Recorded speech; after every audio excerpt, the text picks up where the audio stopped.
Oh, okay, here we go. So we're going to start this morning off with our wonderful author, David Michael Williams. So I found you through a couple of authors on here. Megan is one of them that's on here, I believe, but mainly Melinda and Rebecca, because you were part of an anthology with them. Yeah, So Sixfold Fantasy, yes. yes. And you So are amazing cover artist for that, so thank you. you're welcome. I enjoyed doing it. I love getting to design fun things. So I asked Melinda, I'm like, hey, do you know any of these authors in person? And she said you and Rebecca and a few others. So I reached out to you, and lo and behold, you are here speaking with us. So why don't you tell us a little bit about yourself? Sure. Thanks for having me on.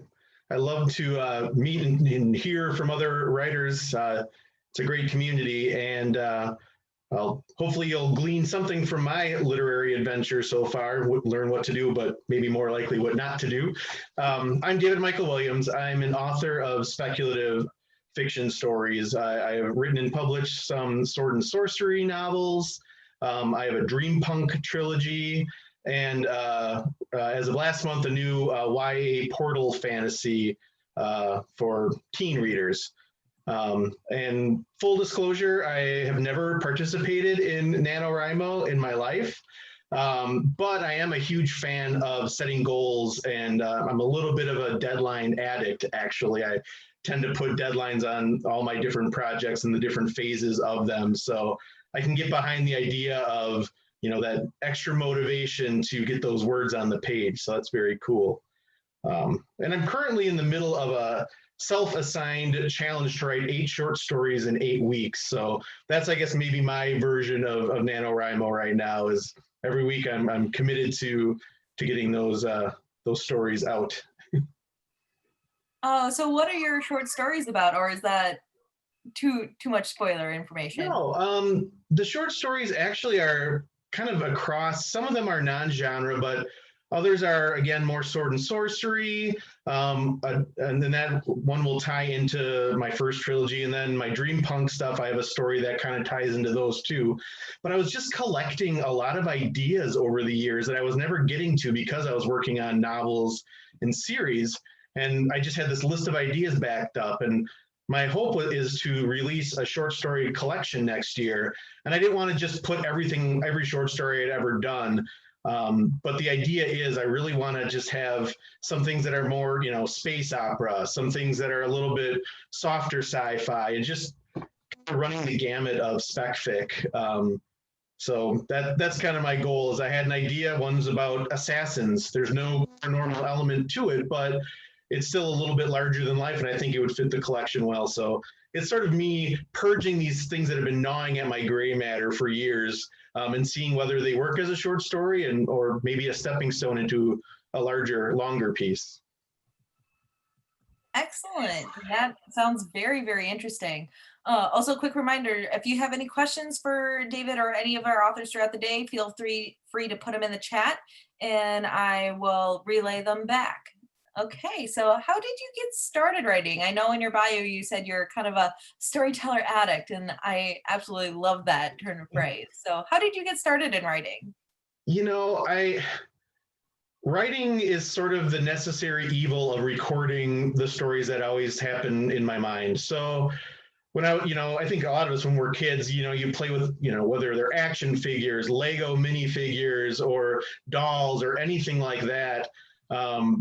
You start coming up with characters and ideas, and then when you play again, it continues, right? So you end up with a serial narrative there. And for me, I was doing that, and maybe this is a little embarrassing, but even through high school, I had my Legos out, I had my castles and ongoing stories, and it was just another way for my world building to express itself. So I was writing down ideas, but then I was, sort of play acting what was happening in the stories, and I'd have to chronicle them after the fact. And it got to the point where I didn't really need that first step of acting it out. And then it sort of just naturally became the form of writing. And I did also do some sketching and drawing.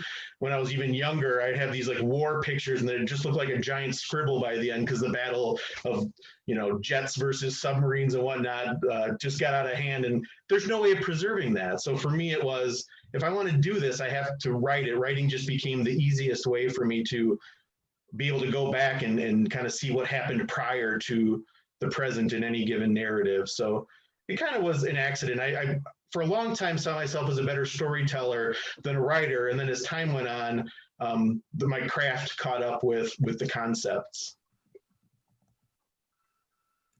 So what was the first thing you wrote completely? Like when did you take that leap into writing a full thing? Absolutely. I think in high school, I was doing a lot of writing and it was meandering. It was, dozens and dozens of storylines and different points of time and world building, history files and character profiles. And it was, I was sharing them with a good friend of mine who today is my wife. And so she was really my only reader at the time. And even then, like, she had to be completely confused because there was like hundreds of characters because I was just doing whatever I wanted. I was writing for myself, essentially. And I had a couple false starts at trying to write a novel in high school, and I'd get a couple chapters in, and then a different idea would compel me to abandon that. It wasn't until freshman year of college, I took an independent study creative writing class, and I had to deliver a chapter every week. I'd write a chapter, deliver it. The next day, I'd meet with my professor, and we'd go through it. And that really got me in an excellent habit of writing on a regular schedule. And whether the spirit moved me or not, in the past, I could stay up till 2 a.m. if I felt like it. I could skip a week if I felt like it. But here, it was an assignment. And I wrote the first third of my first novel, what would become my first novel, that first year. And then all through college, I would write more until senior year. I completely rewrote the rough draft because my voice and style and technique had changed so much from freshman year to senior year. So I would say senior year of college was when I had my first full kind of decent draft of that book done. And then from there was the sequels and yada, yada, yada. But by then it's like I was thinking of myself as a novelist, and that was my passion. Short fiction did not appeal to me. My brain just thinks too big and complex, and I never really wanted to do the short story stuff. So with your first book, so you had this draft. What made you decide to pursue it as an actual published piece? Like, what was your journey to that point? Sure. I think once I was at that point where I was writing it, there was no part of my mind that didn't think it was going to be a book on a bookshelf someday. Probably some of that is a little bit, naivete and ego of a young writer. But to me, it was, I've been reading these types of books forever. I can do this. I know I can do this. I want to do this. This to me feels like why, I have these talents. Like I'm going to be an author. And I had some really arbitrary goals. Like my whole thing from the beginning was I'm going to be a published author by age 23. Arbitrary number, don't know why, but for me it seemed like, yeah, I'll be out of college by then. I'll have, of course, found an agent to represent me and send it out to a top publisher. And yeah, I know it takes a little while for that stuff to happen. So yeah, I'll start at age 18, and by 23, my book will be on, at Barnes and Noble or Walden Books, because Walden Books existed back then. So yeah, a little bit ego, I think, and some gullibility of how all of this typically works. But again, there was nothing in my mind that I wasn't going to be submitting this out. In fact, so much confidence that immediately after writing the first book, I jumped into the second book. And even as I'm getting rejections from agents and editors alike for book one, I'm writing book three because I got to finish the trilogy, right? I can't just leave the story hanging even for my own psyche. So yeah, ended up with three fully written novels, but no commercial interest in them at that point.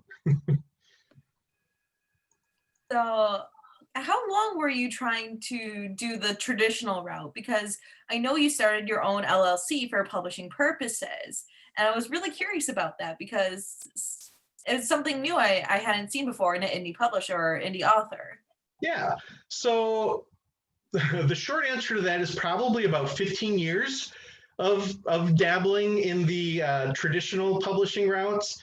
The good news was after I had written my first trilogy, the Renegade Chronicles, and seeing that that wasn't going anywhere commercially, I did a first draft of a fourth book that was in the same world but could be at different entry points, and just got burned out. I'm was getting kind of frustrated. So I'm like, okay, if I'm not getting any interest in my sword and sorcery fantasy, maybe it's not creative enough, not innovative enough, not different enough from what's out there.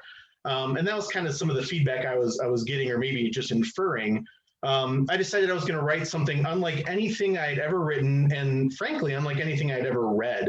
And that's where I get to that Dreampunk trilogy, the Soul Sleep Cycle. That has a little bit of sword and sorcery. It's got sci-fi. It's got paranormal, thriller. It's just a genre mashup, and it was intentional going in. I'm gonna challenge myself to get out of my comfort zone of the world I'm used to writing in, and do something completely different.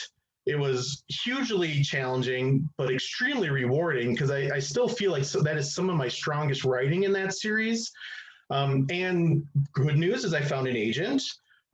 Better news is I found an editor at Tor, which is one of the biggest publishers of fantasy and sci-fi, and was feeling super great about that book. If Souls Can Sleep is book one. Was super interested in it. The industry is super slow. We were right around a recession back then, and just in general, with indie authors kind of becoming a thing, the whole industry was, I guess it's always in turmoil, it seems, but at that point, things were just, months would go by. I'd reach out to my agent. Are they still interested? Yeah, he just needs to do X, Y, and Z, and it's still something he's really excited about. Well, I didn't learn my lesson from the Renegade Chronicles, and so I'm starting to write book 2 at that point because, yeah, it'll be a feather in my cap if I can say, hey, I also have the sequel done. So I do that. I write the next book in the series, If Sin Dwells Deep. And meanwhile, still not getting anywhere with book 1, even though there's all this promise of interest. And my agent said, even at that point, like, yeah, keep working on it. But then the bad news was that editor left Tor, not quite voluntarily. And so his replacement was not as excited about my book. And so we were back at square one of, okay, now Tor is passing on it. Where do we go from there? I had probably all of book 2 done, and my agent said, this, I think, is a stronger pitch, because a lot of the feedback we were getting from other publishers was, this is great writing. I don't know how I'm going to market it. It doesn't sit on any one bookshelf in a store or one category. It straddles genres. I don't know what to do with this. And it's a business, and if they don't feel confident they can sell it, they're not going to publish it. So I went apparently too far in the other direction of being so far outside the box that it was just too problematic for traditional publishing to touch. So even though I wrote book 2 as a parallel novel to book 1, so that could have been book 1. My agent said, I think this is even a stronger book than book 1. Let's start putting that one out there. Did that, got some interest from Ace. They requested some chapters, didn't go anywhere. But by this time, the writing was a little bit on the wall, so to speak, of, okay, I wrote the 3rd book in the series because I knew I couldn't move on to something else until I finished that trilogy. Just mentally, I couldn't go anywhere else. I needed to finish that story that started in book 1. So by the point that I finished the rough draft of book 3, I already had started dipping my toes in the indie publishing scene. My wife and I wrote a children's chapter book, a passion project, put it out there just to see if I could do it, just to see, you know what, I'm sick of having these stories that I think are good enough to be read, not going anywhere. Let's put something out there just to see if I can do it. And we did it. So let's see, by age, what would I have been? December 4th, 2013 is when we put out the Pajamas on Amazon versus the Goofers Twofers. That was our fun children's book. And 1 month later, so okay, I'm 35 years old, missed the 23 age arbitrary goal that I gave myself by quite a bit. But I was finally a published author. And 1 month later, we received a cease and desist letter because apparently another author had trademarked the word pajamazon. Didn't know that was a thing. I knew you couldn't copyright titles, but apparently you can't insert trademarked words and have a website for it because there could be brand confusion. So that was fun while it lasted. Had to take the book down from Amazon.com, take the website down that I had built for it. Yeah, it was kind of crushing. So traditional publishing, not working. Self-publishing, flopped. So kind of felt like the universe was sending me a message at that point. But I guess I'm just really, really stubborn because it was at that point then when I decided to form the LLC. I wanted to have some legal protection because it's scary when you get a letter like that saying, tell us all the profits you have made from this book and, yada, yada, yada. We went and talked to a lawyer and he's like, you just, unless you want to fight this, which could be hundreds, thousands, tens of thousands of dollars, nope. I'm not going to, put my house at risk and, my other personal finances at risk. So even though it was probably a fluke and maybe I'm one of the only human beings in the world who ran afoul of something so bizarre of thinking a word they invented has been trademarked, specifically for children's books, coloring books, children's apparel, etc. I learned a lesson, and now trademark hunting is part of every novel that I put out as I go through every name, every made up word, every location that I think I've invented. I make sure I'm not stepping on anybody's toes. And that's how 1 Million Words LLC came about. And then the first thing I did as that business entity was actually release the first trilogy, the Renegade Chronicles, all on the same day, paperback and ebook. Also did a 3-in-1 collection for Kindle, and just was like, I was ready to go. I'm like, all right, I have these books. And, side note, I had done a lot of editing and cutting prior to putting those out, proofing, getting feedback from people, because the beauty of having a thing sit on your shelf for a decade is you look at it through very different eyes. I felt like I was an editor, and I do an editor in my day job, so I'm actually pretty good at editing, and I felt like I was just editing someone else's work. There was no precious feelings for the words on the page. It was, no, editor David is going to edit old, young writer David, and do so mercilessly to get to whip these books into shape. So there's your long-winded answer to why I have an LLC. It's smart, and I didn't even think about trademarks. Like, I've heard of a couple of podcasts about copyrights being a problem, but never a trademark. So that is a very wise nugget of information and a new piece of information I never considered. Yes, learn from my mistakes. This is why we love talking to authors, because everybody's journey is different. And we did get a question over in the comments. David, can you please define dream punk for me? I don't think I've ever heard of it.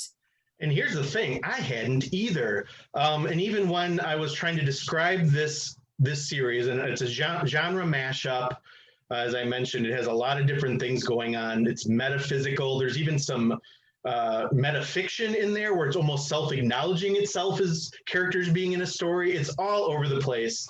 And I didn't know what to call it. The closest I could find was this obscure term called slipstream, which I'd never heard of either.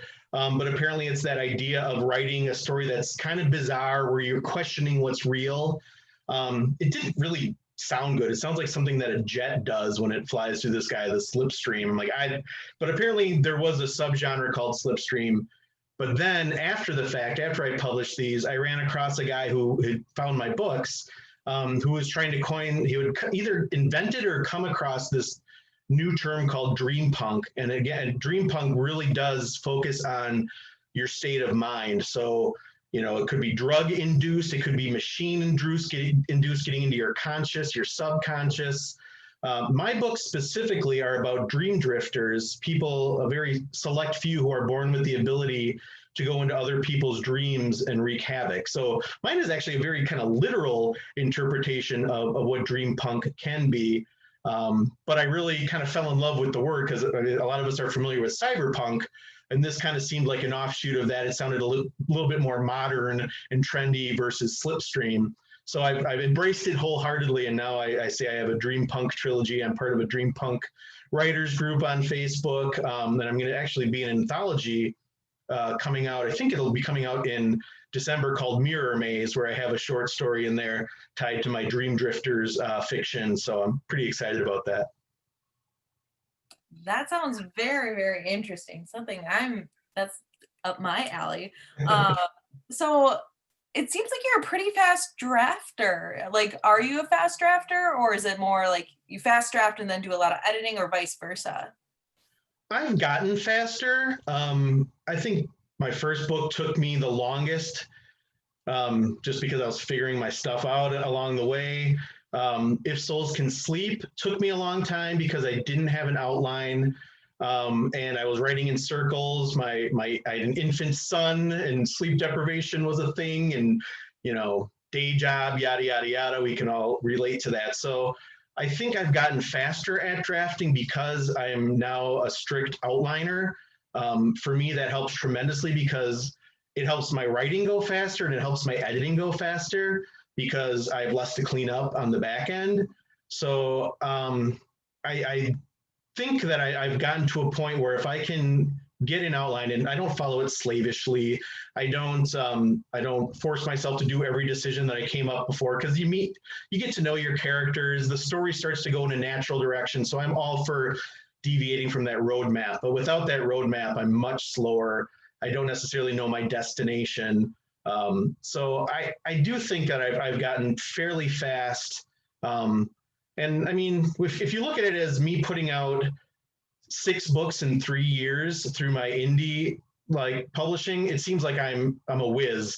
But that's just because I had a huge back catalog piled up by that point. So it's pretty easy to tighten things up and get things moving. There was a long period of time where I wasn't doing much writing at all, and it was all editing, layout, cover acquisition, getting my proofreaders lined up, proofing my own stuff once I got the ARC copy and all that kind of stuff. So I think I'm probably maybe a little bit above average as far as pace goes this time. I'm not a Brandon Sanderson who seems to have 8 books coming out a year.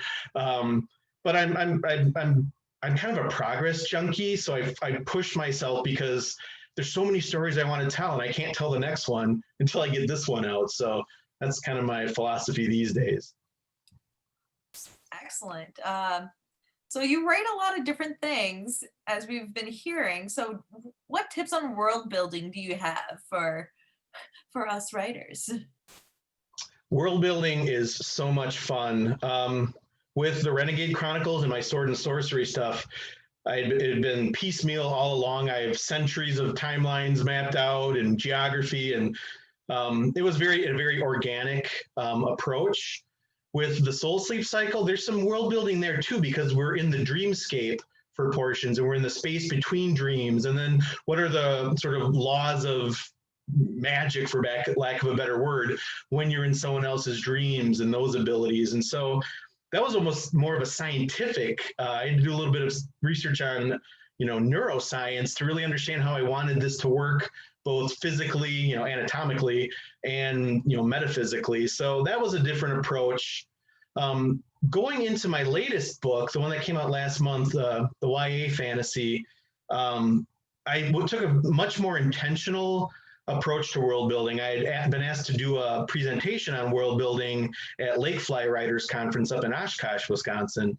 And so it really forced me to think, well, what are the core components of world building? And so I kind of mapped out large areas and then questions one can ask themselves. So I kind of now have a cheat sheet for world building, and I use that for The Lost Tale of Sir Larpsalot. That's the name of the one that just came out. And I kind of put myself through the paces of, okay, now I'm going to come up with what are the creatures and the natives of this land, and what is the currency. And you can dive as deep as you want to. I always believe that the author needs to know more than the reader's ever going to know. So, I write it knowing I'm not going to be able to include it all, but it helps me make a more fully realized world. So just like I do with character profiles, where I have a list of interview questions I force myself to answer, I've kind of started doing the same thing with world building, where it's like, at least I'm going to understand the economy, the religion, the governance structures, and so forth. So I'm weird in that I have like a very strong left brain as well as a right brain. So the creative part of me loves to just create, but there's the left brain part of me that loves structure even in that creation. So I've kind of now have almost a template for world building that I use. I feel like authors have to have that duality of right brain versus like left brain. We are down in our final minutes, so please, guys, if you have questions, put them in the chat. I'll relay them to David. Otherwise, I have some fun questions for you if you do not mind. I'm up for anything. Okay, do you have a character that you absolutely loved writing? I do. It's hard to pick a favorite because they're like your kids, so you can't say you have a favorite. But I will say there's certain characters from different series. In the Soul Sleep cycle, I have a character that he goes by several different names. We'll call him Daniel. In this case, Daniel is a character who's very sarcastic, very much into messing with people's minds, and he has some of the best lines I think that I've ever written of dialogue, of just those zingers and those sentences that seem benign but have a double meaning when you learn that far too late, that, oh, this guy is giving you clues and you don't even know it. But I think I have another character who's in more of my fiction named Noel. And he's in the Renegade Chronicles. He's in a short story that I actually read to my writing group last night. And he's very childlike, but he's incredibly powerful. So he's essentially a very powerful wizard with the sort of mentality and maturity and innocence of a child. So he rambles on, his dialogue kind of goes on and on. He always seems like he's exaggerating. No one believes him, even though he's almost always telling the truth, from his perspective, at least. So I think Noel, and actually Noel has a secret cameo in another one of my books, sort of an Easter egg that I threw in there, a minor character in a different book. He shows up under a different name. So probably Noel, because he's so powerful, but he doesn't use it for evil purposes. He just wants to help. He's unintentionally chaotic, and I love chaotic characters because they can just take the story anywhere. Yes, chaotic energy. I personally live for chaotic energy in a book. You kind of sometimes need that. If you could pick out a song to represent one of your books, or like even like one of your series, what song would that be? It's funny that you mentioned that, because on my website, I actually, for the Soul Sleep cycle, every book has its own playlist.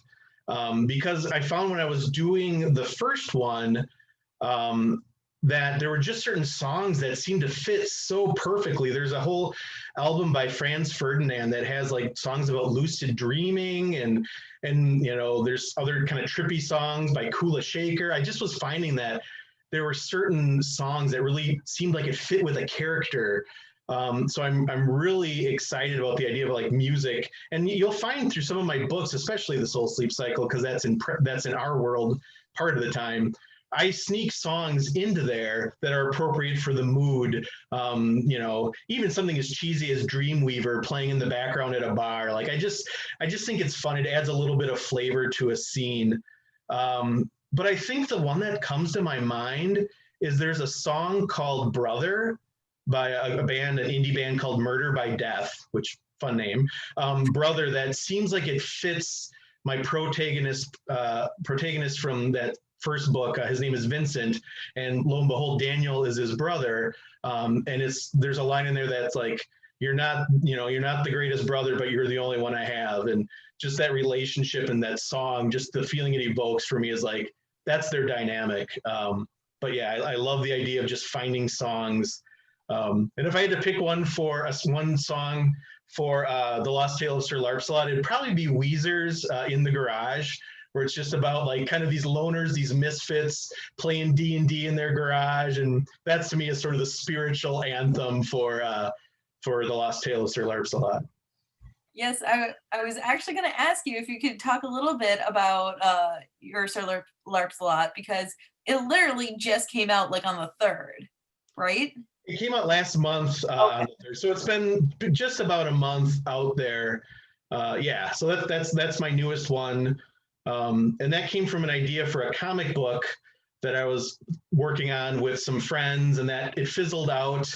The idea was it was just going to be a one shot, just one comic book story about this kid who does live action role playing, Sir Larpsalot. He's a knight, and he gets swept away to this portal, through this portal to an actual fantasy world. And some of what he knows is going to help him, but some of the cliches aren't going to help him because that's not how reality works, even when reality is a fantasy.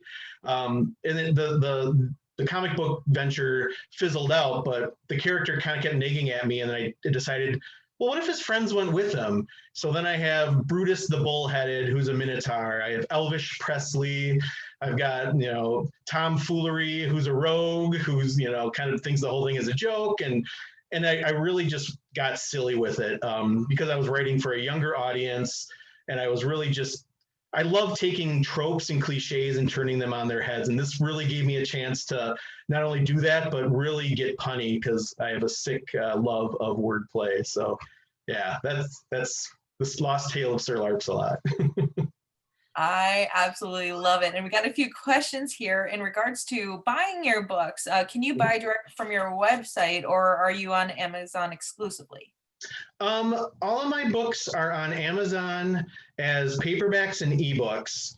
And I have links to those from my site, but from like a fulfillment and distribution, it's just easier for me to distribute through there. Sir Larpsalot is not yet available in other stores because I do the 90-day exclusive for Kindle, so people with Kindle Unlimited can get at it and things like that.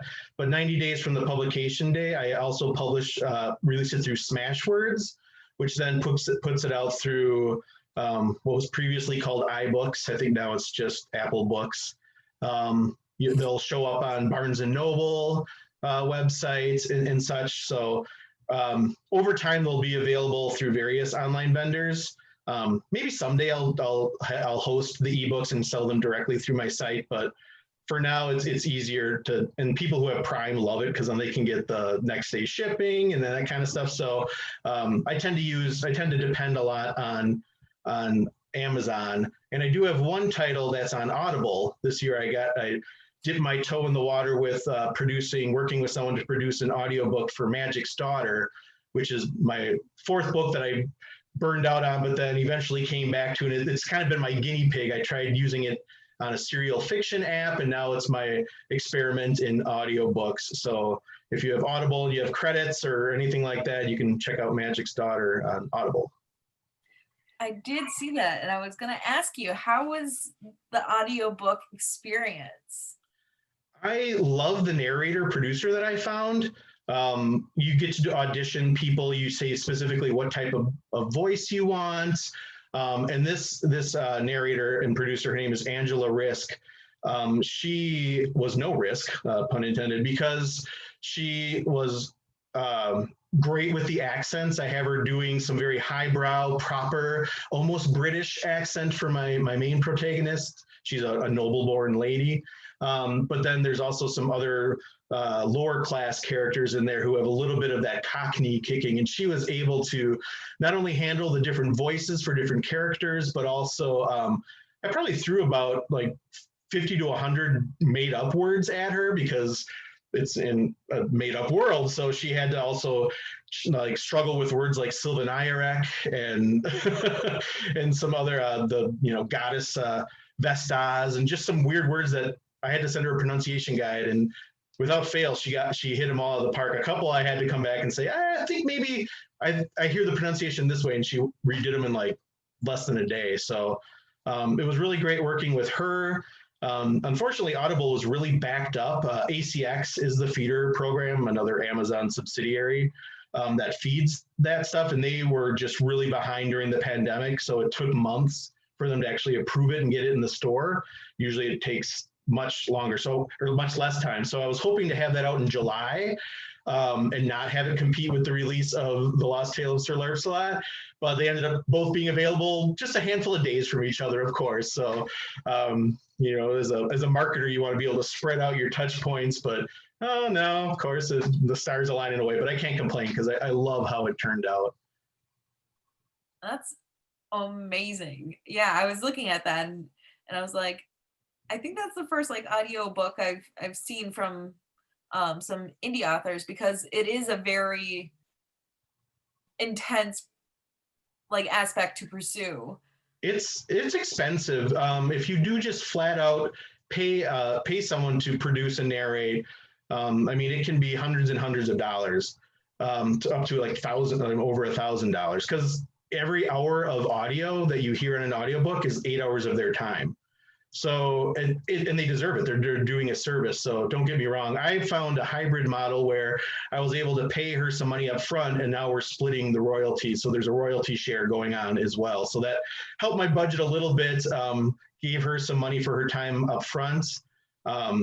But I do think, looking ahead, I think it might be very fun to personally narrate the Sir Lancelot book. So sort of a stretch goal for next year for me is to either use a recording studio at my local library or invest in a little bit of equipment and maybe try doing it all myself and putting that YA Portal Fantasy out there as an audiobook narrated by yours truly. So fingers crossed, we'll see what comes of that. Excellent.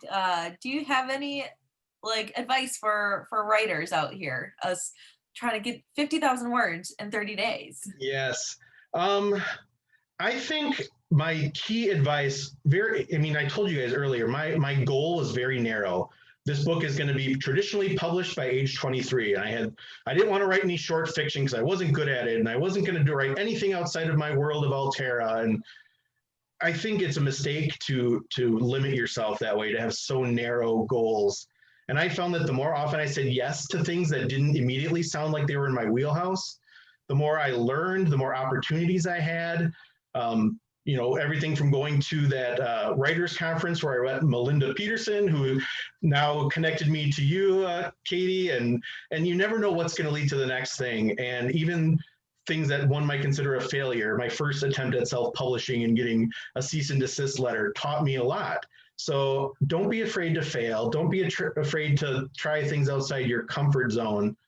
And never lose the joy of creation, because the minute it starts feeling onerous and a job, like, no one is really forcing you to do this. If this isn't like how your spirit thrives, or you start to like lose that joy, you might want to take a step back and see, well, why is that? Because at the end of the day, this should be fun. And I know for me, I can get in that zone, that very business focused zone and production mode. And it's very important for me personally to celebrate small successes along the way, because there can be long periods of rejection and failures and projects fizzling out, and that can get discouraging. But if you take the time to look back and say, and I chronicle this, I have a little timeline where it's like, this is the day I finished the first draft of this. This is the day where I was asked to present here.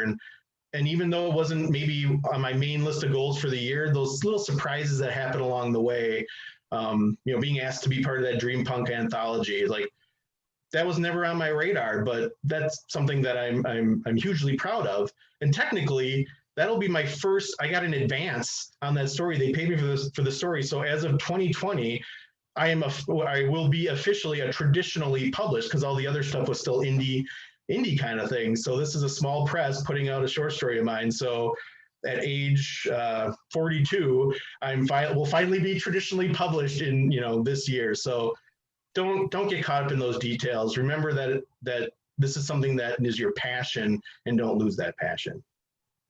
That is excellent advice. So you have the anthology coming out. Is there anything else you're working on? Right now, I'm working on some short stories for that next year's anthology, which I hope will come out in the summer of next year. That's my goal. We'll be launching a web comic, kind of a pixelated curmudgeons and flagons, again, puns and parodies, about adventurers who, what do you do after you save the world? Well, you just sit in a tavern and reminisce about the good old days. So I'll be working on some of the first few issues of that. Yeah, as far as things coming out in the near future, that Mirror Maze is the name of the anthology, and it is available for pre-order. I'm really looking forward to that. Not only because I'm in it, because selfishly, yeah, that's really awesome, but I can't wait to read what the other Dreampunk authors have put in there. So that's going to be pretty exciting. It'll be my Christmas present next month. So where can we find you online, and where can we buy all your books? I think we mentioned the books part, but where can we find you online so we can stalk you? Sure. I'm at davidmichaelwilliams.com, and there's hyphens between David and before Williams. So david-michael-williams.com. You'll find everything about my books on there. You'll find purchase links to Amazon and Audible. So that's probably where you'll get the most information about the kinds of stories and whether they may be something you'd be interested in reading. And some bonus content like those playlists I mentioned earlier. If you want to have a soundtrack, like to kind of get the vibe of my books, you can click on those links and hear the songs that I associate with them. Excellent. Well, I don't have any more questions for you. We just had one comment in the chat from Lynn. She's actually a voice actress, so if you need some setup help, she would be the one to contact. Awesome. Feel free to send me a message through my website and introduce yourself, because I probably, if I do it myself, I will need help, and I'd love to make that connection. We're all about writers helping writers in any way, shape, or form. So other than that, if anybody has any other questions, throw them in the chat now. Otherwise, I just want to say thank you, David, for coming and talking to us. This was wonderful, and I'm glad you can make it. Yeah, I had a blast. Thanks for having me. And again, my hope is always that my adventure or misadventure in writing, I hope people can learn from my missteps and maybe be inspired by some of the things that, even though you can go 15 years of getting rejections and hurry up and waits, there's a way to get there. Everyone's path is different. It's a mistake to compare yourself, because this is a wacky industry. It's art meets entertainment meets business, and you could have the best book ever, and unless lightning strikes, you're not going to be you're not going to be on the bestsellers list. So you gotta find out what your personal goal is. What's going to make you happy? Because if it's the money and the acclaim, you probably the odds are stacked against you. That's the icing on the cake, is when someone reaches out and says, "Oh, I love that character," or "Wow, that really spoke to me when blank." And that's kind of a rush and that's why we do this. I think is we could enjoy our own stories ourselves and keep them to ourselves, and it would be a hobby, it would be therapeutic. But when you get it out there in the world and other people, your world just becomes that much more real. These characters speak differently to your readers than they do to you, and it's just fun to see them get that life of their own. Awesome. So I don't have anything else. Again, thank you. You can stay with us throughout the day. I know everybody's schedule's a little bit busy, so otherwise, I think I'm gonna try to end the recording if that's okay, David, and we can shift over towards writing a little bit. All right, sounds good. Thank you all. It was really nice meeting you. Thank you. Okay.